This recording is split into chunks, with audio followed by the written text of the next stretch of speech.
Funny story. ఏంటంటే వాడు ఒక అల్లరి పిల్లోడు ఉంటాడు అనమాట ఊర్లో. కానీ ఆ ఊర్లో ఎవరు చదువు రాదు ఏమి ఉండదు కదా. ఆ ఊర్లో ఏం చేశారంటే వెనకట ఆ పిల్లోడిని చాలా మెచ్చుకుంటూ ఉంటారు అందరు. వీడికి బాగా చదవచ్చు, వీడికి తెలివి చాలా ఉందని మెచ్చుకుంటూ ఉన్నారు. మెచ్చుకుంటున్నప్పుడు అందులోనే ఒక పండితుడు ఆ ఊర్లోకి వస్తాడు, ఒక గురువు గారు. అయితే వీడికి కుళ్ళు వచ్చేసింది లోపల. ఏమైంది? ఎందుకంటే ఈ పండితుడు రావడం వల్ల నన్ను ఎవరు మెచ్చుకోవట్లేదు, అందరూ ఆయన దగ్గరికి వెళ్ళి ఆయనని అడుగుతున్నారు, నన్ను ఎవరు అడగట్లేదు. వీడికి బాగా కుళ్ళు వచ్చేసింది. కుళ్ళు వచ్చినప్పుడు ఆయన ఎట్లయినా చేసి ఈ ఊరు నుంచి పంపించాలనేసి, నేను తెలివైనవాడా పండితుడు తెలివైనవాడా అనేసి ఒక టెస్ట్ పెడతాను, మీరు చూడండి అనేసి అందరి ముందు తీసుకొని రెండు పక్షులను ఒక పక్షిని చేతిలో పట్టుకొని రెండు చేతులు ఇట్లా వెనకకి పెట్టుకొని వస్తాడు ఆయన దగ్గరికి. నేను ఒక ప్రశ్న అడుగుతా గురువు గారు మిమ్మల్ని. ఆ ప్రశ్నకు ఆన్సర్ మీరు చెప్పారనుకో, మీరు కరెక్ట్ ఆన్సర్ చెప్తే మీరు ఈ ఊర్లో ఉంటున్నారు, తప్పు ఆన్సర్ చెప్తే ఈ ఊరి నుంచి మీరు వెళ్ళిపోవాలని కండిషన్ పెడతారు. అప్పుడు సరే సరే అంటారనమాట ఆయన. సరే అన్న తర్వాత పక్షి పట్టుకొని వస్తాడు. పట్టుకొని వచ్చి చేతులు వెనక్కి పెట్టుకుంటాడు. అది బతికుందా చచ్చిపోయిందా చెప్పండి అంటాడు. మీరు చెప్పండి, ఇప్పుడు బతికుందా చచ్చిపోయిందా? బతికుందా? బతికుందంటే ఏం చేస్తాడు? చచ్చిపోయిందా? ఓకే. ఇప్పుడు ఆయన చెప్పిన ఆన్సర్, గురువు గారు చెప్పిన ఆన్సర్, నువ్వు చచ్చిపోయింది బతికింది ఏదైనా కానివ్వండి. అప్పుడు ఏం చెప్తాడు గురువు గారు అంటే, అది నీ చేతిలో ఆధారపడి ఉంది. ఏముంది? నీ చేతిలో ఉంది. అది బతికి ఉన్నదంటే ఏం చేస్తావు? నువ్వు దాన్ని చంపేస్తావు. చచ్చిపోయిందంటే ఆల్రెడీ చంపేసి చూపిస్తావు. బతికుందంటే చంపేస్తావు.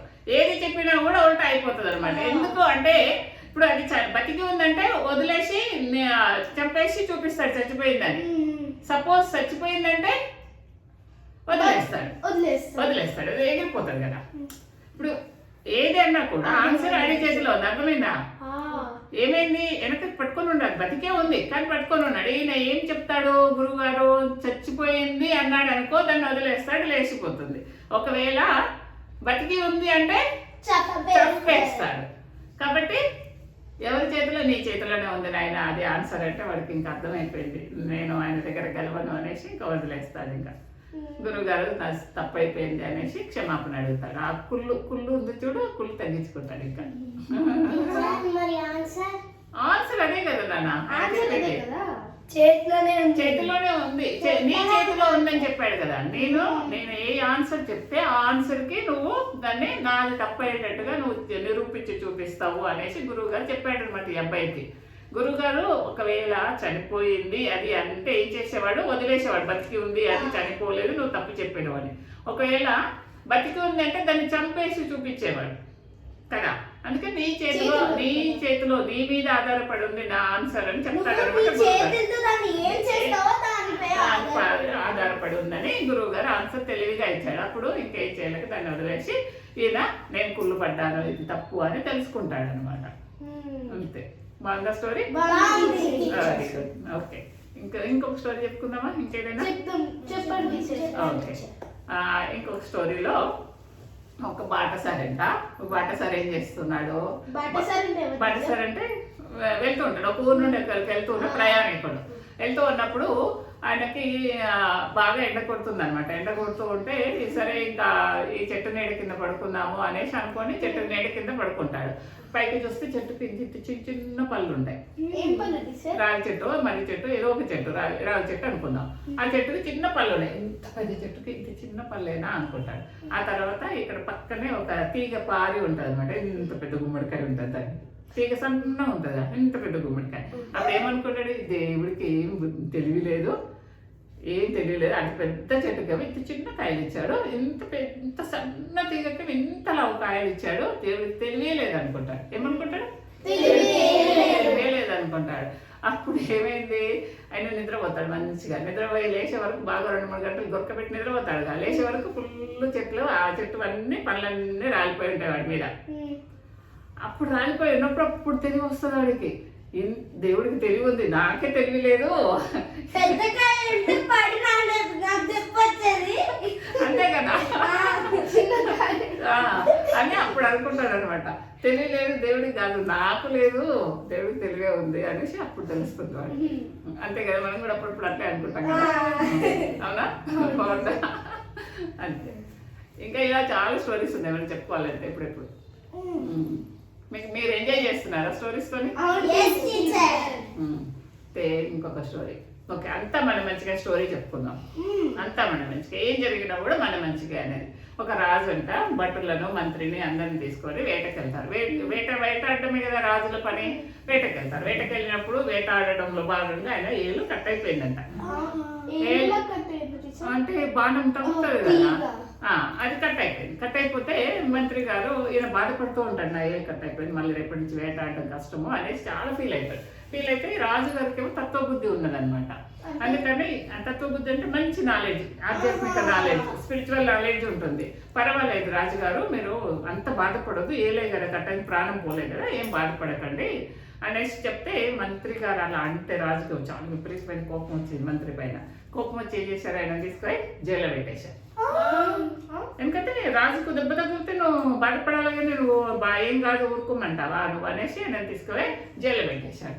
జైల్లో పెట్టేసినప్పుడు మంత్రి జైల్లో ఉంటాడు. మళ్ళీ నెక్స్ట్ డే మళ్ళీ వేటకెళ్ళాడు. వేటకెళ్ళినప్పుడు ఈసారి బట్టలు ఉంటారు, మంత్రి ఉంటాడు కదా, బట్టలు మాత్రం ఉంటారు. బట్టలు దారి తప్పుతారు, వేరే దారిలో బట్టలు వెళ్ళిపోతారు, రాజు ఇంకొక దారిలో వెళ్తాడు. అందరూ ఒకరినొకరు వెతుక్కుంటూ ఎండకు అలసిపోయి ఒక చెట్టు కింద కూర్చుంటాడు రాజుగారు.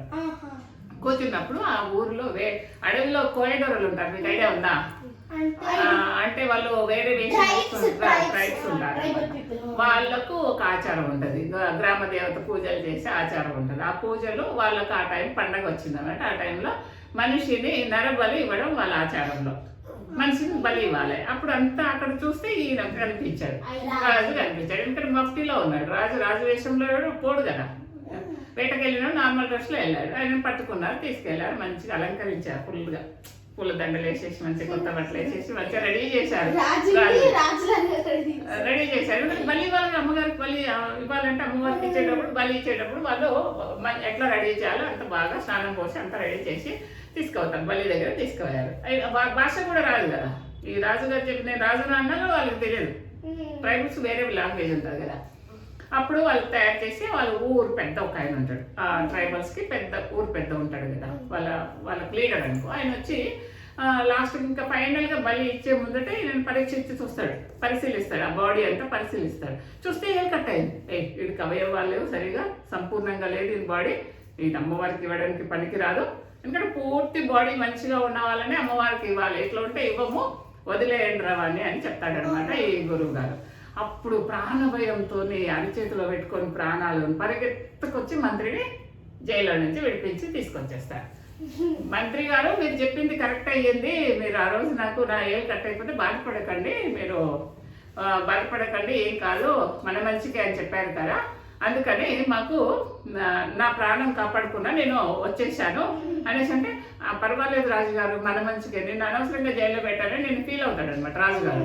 అయితే ఏం పర్వాలేదు, ఏం కాదు, నన్ను జైల్లో పెట్టినా కూడా ఏం పర్వాలేదు, నా మంచిగా అంటాడు. అంటే ఈయనకు రాజుగారికి ఆశ్చర్యం వేస్తుంది. ఎందుకు మంచిగా చెప్పండి మీరు,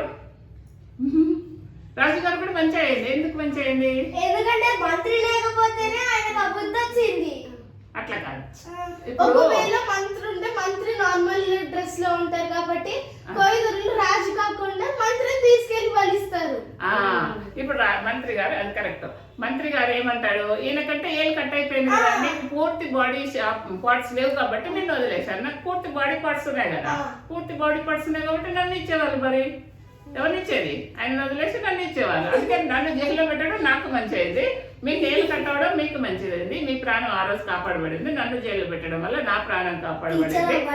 అందుకని బట్టలు వేరే దారి తప్పిపోయారు. అందుకని మనకి స్టోరీలో ఏం తెలిసింది, ఇప్పుడు ఏదైనా చిన్నది ఏదైనా ప్రాబ్లం వస్తే కూడా మన మంచికి. అలాగే మనం ఒక స్టోరీ చెప్పుకున్నాం, అమ్మవారు పెద్ద కష్టం ఇచ్చి తర్వాత తీరుస్తున్నాను అంటే, చిన్న కష్టం ఇచ్చి తర్వాత పెద్ద కష్టం నుంచి మనం కాపాడడం కోసం చిన్న కష్టం ఇస్తుంది, అంతే కదా. ఇది అంతా మన మంచిగా అంటే ఇది అనమాట. ఓకే, ఈ స్టోరీని ఇంకో రకంగా కూడా చెప్తారు. రాజుగారు ఒక గుంతలు తీసి ఆ మంత్రిని అక్కడ గుంటలో వదిలేసి వెళ్ళిపోతాడు, అది అట్లా కూడా చెప్తారు. ఎట్లయినా మార్చుకోవచ్చు, కానీ మనకున్న థీమ్ అందులో ఉండే మీనింగ్ ఏంటి, ఇన్నర్ అర్థం ఏంటి, మనం ఏది జరిగినా మన మంచి కోసమే అంటే ఈ రోజు మనకు తెలుసా ముందే. Very good. అందరికీ తెలిసి ఉంటుంది కదా? తెలీదు టీచర్. తెలీదా? ఓకే.